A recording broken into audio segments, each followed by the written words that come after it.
Welcome to the Lend Me Your Ears podcast, where we explore practical solutions to your sales problems.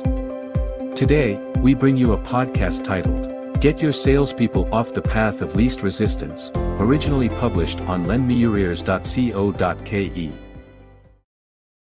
In today's highly competitive market, it's crucial for sales teams to adopt strategies that challenge them to be more innovative and proactive in their approach. Unfortunately, many salespeople often stick to the same old tactics, which can lead to stagnation and missed opportunities. But fear not, in this episode, we'll be discussing some practical tips on how to motivate your sales team to break out of their comfort zones and boost their performance. Salespeople tend to take the easy way out by defaulting to the path of least resistance.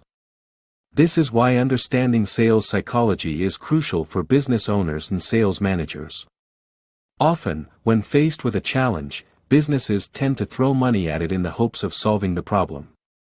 However, as we have mentioned before, money is not always the solution to motivate salespeople.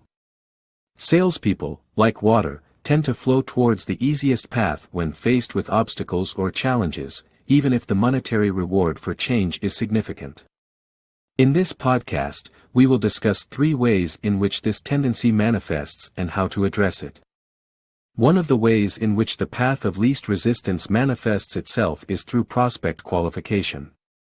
Salespeople may prioritize low-effort, low-reward tasks over more challenging, high-reward activities such as prospecting or cold calling. This often results in a lack of progress and missed sales opportunities.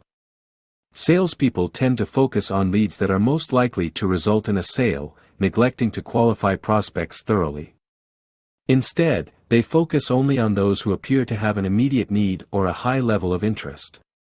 Continual prospecting is crucial for successful selling.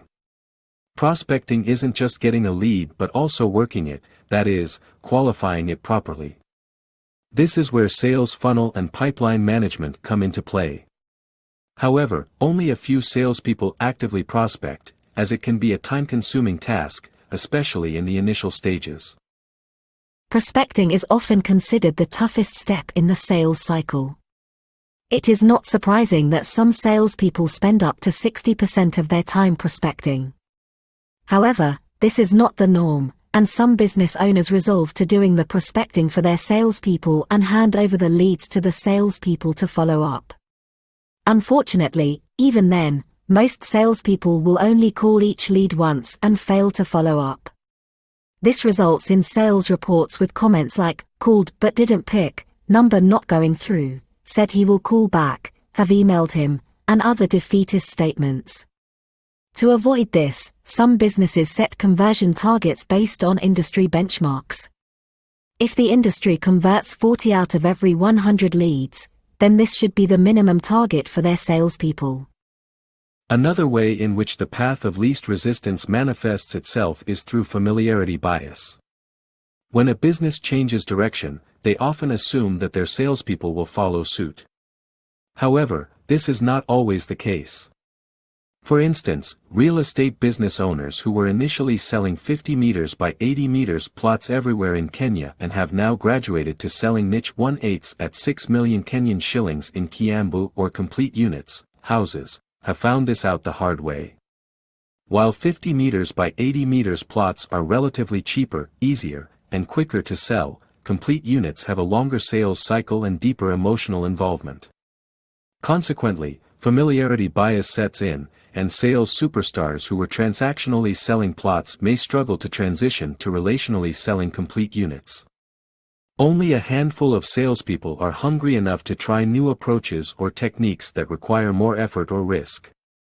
This can limit their potential for growth and success. It can also lead to missed opportunities or stagnant sales performance. A renowned real estate institution in Kenya has commendably resolved this familiarity bias. "We are making changes as a business," they announced to the sales team. "Going forward, we shall be selling complete units and are phasing out selling of plots." But they don't stop there. They train, mentor, and coach the salespeople to successfully transition to the desired direction. For those that do not transition, and cannot be redeployed, they part ways. This approach not only helps the business stay competitive but also allows salespeople to grow and develop their skills. Product knowledge is another area where the path of least resistance often appears.